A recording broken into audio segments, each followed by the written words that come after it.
Hola, buenos días. Mi nombre es Lizeth Tapia, en nombre de mi compañera es Arlene Mapel. Nosotros vamos a hablar sobre la jurisprudencia y declaratoria general de inconstitucionalidad. Esto se encuentra fundamentado en la Ley de Amparo del artículo 215 al 227. Para comenzar, empecemos con el artículo 215, que nos menciona: la jurisprudencia se establece por procedente obligatorio, por reiteración y por contradicción. Esto nos da a entender que la reiteración de criterios se forma cuando un mismo criterio judicial es sostenido en al menos 5 sentencias, no interrumpidas por otras.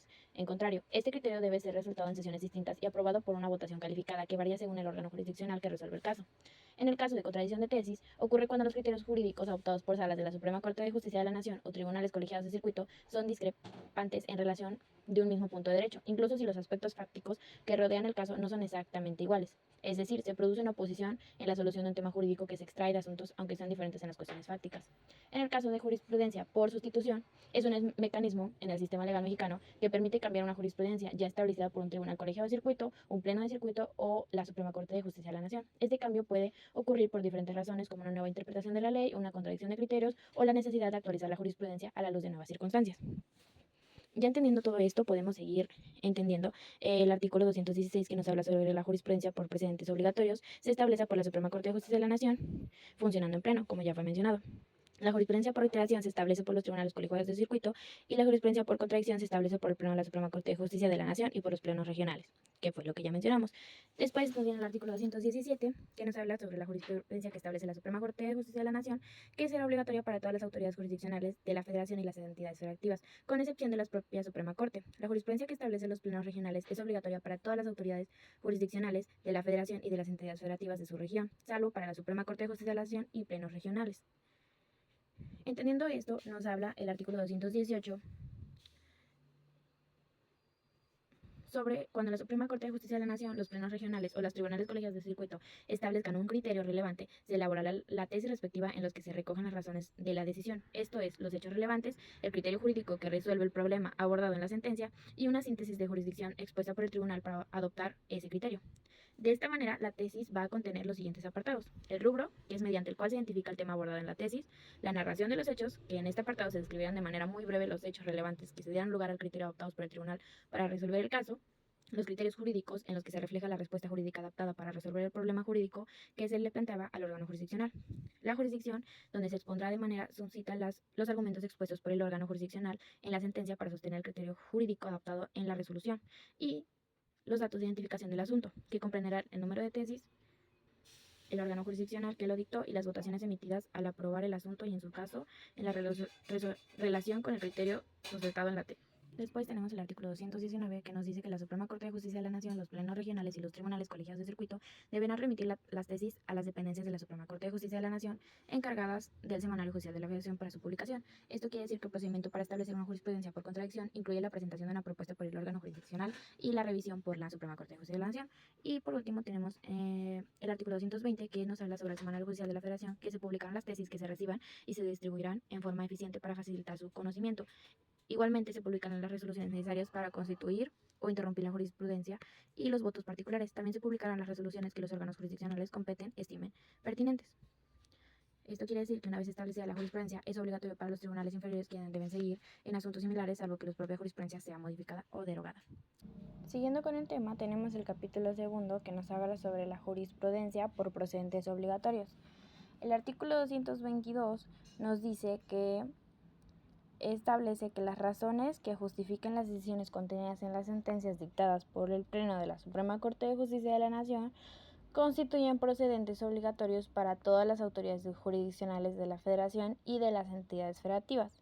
Para que una decisión sea considerada procedente obligatoria, debe ser tomada por mayoría de 6 votos, y solo las cuestiones de hecho o de derecho que sean necesarias para justificar las decisiones serán obligatorias.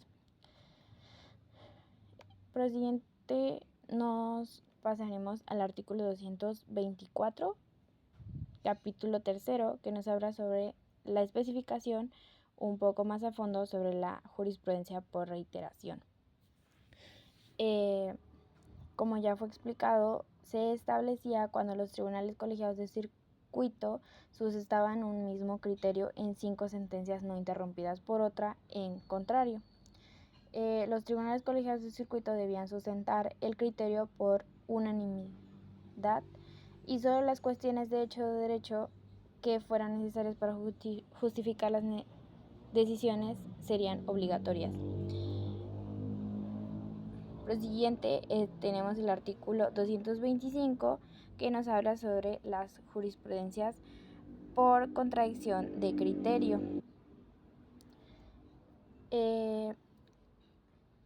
La jurisprudencia por contradicción se establece al dilucidar los criterios discrepantes sostenidos entre los plenos regionales y entre los tribunales colegiados de circuito. Las contradicciones de criterio serán resueltas por el Pleno de la Suprema Corte de Justicia de la Nación. Con esto nos lleva a la resolución de las contradicciones, que nos menciona que el Pleno de la Suprema Corte de Justicia de la Nación resuelve las contradicciones de criterios entre plenos regionales o entre tribunales colegiados de circuito pertenecientes a distintas regiones. O sea que el Pleno tiene la competencia para resolver las contradicciones de criterio en los asuntos de su competencia. Como fracción segunda tenemos la resolución de contradicciones de criterio, que nos habla sobre los plenos regionales que resuelven las contradicciones de criterio entre los tribunales colegiados de circuito de la región correspondiente. Esto quiere decir que la Suprema Corte de Justicia de la Nación resuelve las contradicciones de criterio entre plenos regionales y entre tribunales colegiados de circuito pertenecientes a distintas regiones. Lo siguiente tenemos que al resolverse una contradicción de criterios, el órgano correspondiente puede acoger uno de los criterios discrepantes, sustentar uno diverso, declaratoria, inexistente o sin materia.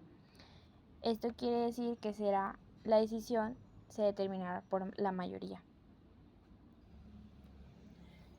Igual nos dice que la resolución que decida la contradicción de criterios no afecta las situaciones jurídicas concretas de los juicios en los cuales se hayan dictado las sentencias que sustentaron los criterios contendientes.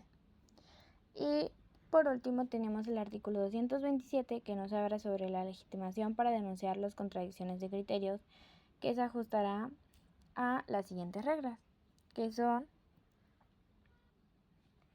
que las contradicciones a las que se refiere la fracción segunda de los artículos anteriores podrán ser denunciadas ante la Suprema Corte de Justicia de la Nación por los ministros y las ministras, los plenos regionales, los tribunales colegiados de circuito y sus integrantes que hayan sustentado criterios discrepantes. Como fracción tercera tenemos la contradicción a las que se refiere la fracción tercera del artículo anterior. Podrán ser denunciadas ante los plenos regionales por la o fiscal general de la República, los mencionados tribunales y los integrantes, las magistrados de tribunales colegiados de apelación, los jueces y juezas de distrito o las partes en los asuntos que los motiven. Con esto podemos resumir que las contradicciones de criterio van a ser denunciadas por los ministros de la Suprema Corte de Justicia de la Nación, plenos regionales, los tribunales colegiados de circuito y sus integrantes, los fiscales generales de la República, los magistrados de tribunal colegiado de apelación, los jueces de distrito y partes en los asuntos que motivaron la contradicción. Son los únicos que tienen legitimación para hacer una denuncia de contradicción.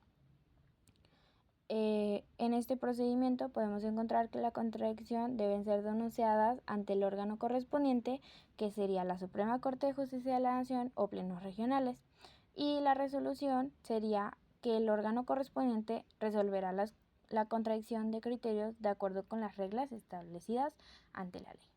Y eso sería todo por mi parte.